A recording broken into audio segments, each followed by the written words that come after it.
பாமகவுக்கு விஜயோடும் பேச்சு நடக்குது, பேச்சுவார்த்தை நடக்குது. விஜயோட ஆடிட்டர் போய் பார்த்தாரு, விஜயோடையும் பேச்சுவார்த்தை நடந்துட்டு இருக்கு. அவங்க 2 பேரும் சேர்ந்து கூட்டணி அமைப்பாங்க.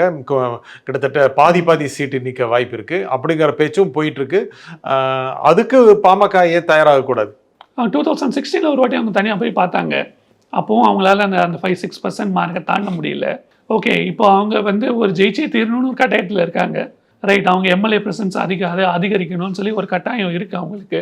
ஸோ அதனால எனக்கு தெரிஞ்சு அவங்க விஜய் கூட போக மாட்டாங்க, ஏடிஎம்கே கூட போவாங்க. விஜய் கூட போனால் வெற்றி வாய்ப்பு இல்லையா?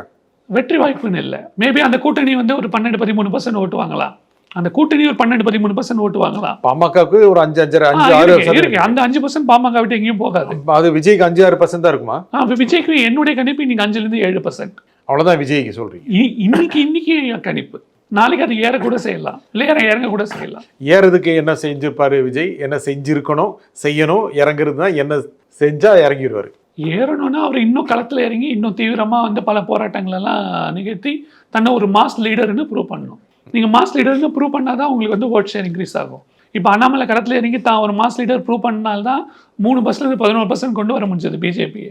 ஓகே, இன்னைக்கு வந்து விஜய் அந்த மாதிரி அக்ரெசிவாக அரசியல் செஞ்சாருன்னா நிச்சயமாக அவரால் 10% தாண்ட முடியும். அடுத்த ஒரு அவரால் அக்ரெசிவாக செய்ய முடியலன்னா அந்த 5-6%ல ஸ்டக் ஆயிடுவார்.